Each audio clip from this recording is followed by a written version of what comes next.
ईद की छुट्टियों में रिफात अपने परिवार के साथ गांव के घर आया था। इतने दिनों बाद गांव लौटने की खुशी में उसके दिन कैसे बीत रहे थे उसे पता ही नहीं चला। गांव के पास बहती नदी के किनारे शाम को वह अपने दोस्तों के साथ क्रिकेट खेलने जाता था। खेल के दौरान गेंद तेजी से उछलकर मिट्टी पर जा गिरी और वहीं कुछ चमचमाती हुई चीज दिखाई दी। रिफात उत्सुक होकर वहां खुदाई करने लगा। कुछ देर बाद उसने एक पुरानी धूल से सनी कांच की बोतल खोज निकाली। बोतल पर कुछ अजीब सी लिपियां खुदी हुई थीं जो उसने पहले कभी नहीं देखी थी। उसके दोस्त इसे किसी प्राचीन और कीमती वस्तु समझकर हंसी में उठा देते हैं, लेकिन रिफात को बोतल की ओर एक अजीब सा आकर्षण महसूस होता है। वह अपनी जिज्ञासा को रोक नहीं पाता और बोतल का ढक्कन खोल देता है। जैसे ही उसने बोतल खोली, एक तेज दुर्गंध चारों ओर फैल गई और ठंडी हवा का एक झोंका रिफात को छूकर निकल गया। पल भर में ही शाम की नर्म रोशनी घने बादलों से ढक गई।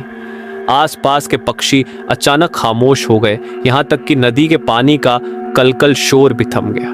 रिफात अजीब तरीके से कांपने लगा, जैसे किसी की नजरें उस पर गड्डी को न हो। उसके दोस्त डरकर उससे दूर हट गए। तभी पीछे से एक फुसफुसाहट सुनाई दी, तूने मुझे आज़ाद कर दिया, अब तेरी बारी है।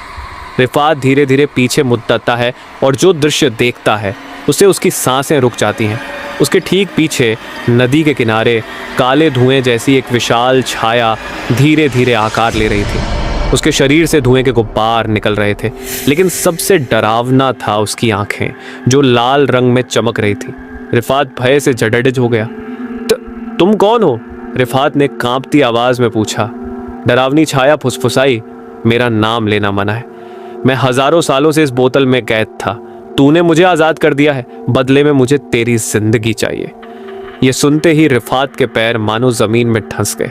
उसके दोस्त दौड़ते हुए वहां से भाग गए, लेकिन रिफात अपनी जगह से हिल भी नहीं पा रहा था। वह काली आकृति धीरे धीरे उसकी ओर बढ़ने लगी। नहीं, यह असंभव है। रिफात चीख उठा। उसी क्षण वह छाया उसे हवा में उठा लेती है। रिफात महसूस कर सकता था कि उसके चारों ओर कड़ी डी दगधाती ठंड थी, जैसे उसकी सारी शक्ति उसके शरीर से खींची जा रही हो। तभी जादियों के पीछे से एक तेज आवाज आई, छोड़ दे शैतान, तू इसका कोई नुकसान नहीं कर सकता। रिफात ने देखा कि झादियों से एक जटाधारी वृद्ध व्यक्ति धीरे धीरे बाहर आए। उनके हाथ में एक ताबीज बंधी लाठी थी और उनकी आंखों में दृढ़ता झलक रही थी। रिफात को लगा जैसे वह उनके गांव के पुराने फकीर जैसे दिखते थे। काली छाया गुस्से से चिल्लाई, तू फिर आ गया? इतने सालों बाद भी तेरी नस्ल के लोग मुझे रोकने का साहस रखते हैं। बूढ़े व्यक्ति ने बिना कुछ कहे अपनी लाठी उठाई और मंत्र बुदबुदाने लगे। कुछ ही पलों में लाठी के सिरे से आग की लपटें निकलीं और उस काले साए को घेर लिया। वह जिन तड़पने लगा, लेकिन उसकी आकृति धीरे धीरे आग में पिघलने लगी। कुछ क्षणों बाद सब कुछ शांत हो गया। वह छाया गायब हो चुकी थी। हवा फिर से बहने लगी। रिफात जमीन पर गिर पड़ा। उसकी आंखों में आंसू थे, डर और आश्चर्य से। आप कौन हैं? उसने कांपते हुए पूछा। बूढ़े ने शांत स्वर में कहा, मैं तेरा रक्षक हूँ, लेकिन याद रखना, शापित चीजों को कभी मत छूना, नहीं तो वह फिर लौट आएंगे। रिफात चौंक कर उनकी ओर देखता रहा। उसके हाथ की उंगलियों में अब भी कांच की बोतल का एक टुकड़ा फंसा हुआ था, लेकिन पूरी बोतल कहीं नहीं थी। दूसरी ओर नदी के पानी में एक क्षण के लिए लालचट सी रोशनी चमकी, मानो कोई गहराई से देख रहा हो। रिफात घुटनों के बल बैठा रहा। उसकी छाती जोर जोर से धड़क रही थी। जो कुछ हुआ वह एक बुरे सपने जैसा लग रहा था, लेकिन उसके मन में एक बद्धा सवाल उठ खड़ा हुआ। वह जिन बोतल में कैद क्यों था? और यह वृद्ध आखिर है कौन? रिफात ने कांपती आवाज में पूछा, आप कौन हैं और यह जिन मेरे पीछे क्यों बढ़ा था?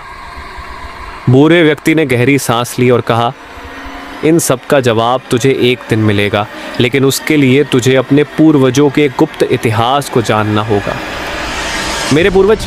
आप किसकी बात कर रहे हैं? रिफात ने हैरानी से पूछा। बूढ़े ने उसके कंधे पर हाथ रखा और कहा, सुन, यह बोतल और जिन की कहानी करीब 200 साल पुरानी है। इस गांव में एक खतरनाक तांत्रिक था जिसका नाम था काला पीर। वह काले जादू के जरिए एक शक्तिशाली जिन को अपना गुलाम बना चुका था। काला पीर इस जिन का इस्तेमाल बुरी ताकतों को बुलाने, लोगों पर अभिशाप देने और हत्याएं करवाने के लिए करता था। लेकिन एक दिन इसी गांव के एक नेक फकीर, जिसका खून तेरी रगों में बह रहा है, ने उस जिन को हराकर बोतल में कैद कर दिया। रिफात हक्का बक्का रह गया। उसने अपने दादा से बहुत सी पुरानी कहानियां सुनी थी, लेकिन यह कहानी कभी नहीं सुनी थी। तो आप कौन हैं? रिफात ने डरते हुए पूछा। बूढ़ा हल्की मुस्कान के साथ बोला, मैं उसी फकीर का आखिरी वंशज हूँ। मेरा कर्तव्य था इस बोतल की रक्षा करना, ताकि कोई इसे फिर से न खोले। लेकिन तूने गलती कर दी। रिफात ने गले में सूखापन महसूस किया और पूछा, तो क्या वह मुझे खोज लेगा? बूढ़े ने उसकी आंखों में देखते हुए कहा, तुझे क्या लगता है वह जिन इतनी आसानी से खत्म हो गया? यह कोई साधारण जिन नहीं है, यह एक अभिशप्त आत्मा है। जब तक उसके असली शरीर को नष्ट नहीं किया जाएगा, वह बार बार लौटता रहेगा। रिफात का पूरा शरीर कांपने लगा। तो अब क्या होगा? उसने पूछा। बूढ़े ने नदी की ओर घूरते हुए कहा, वह लौटेगा, और अब चूंकि तूने उसे आजाद किया है, वह तुझे नहीं छोड़ेगा। उसका प्रतिशोध अब भी बाकी है।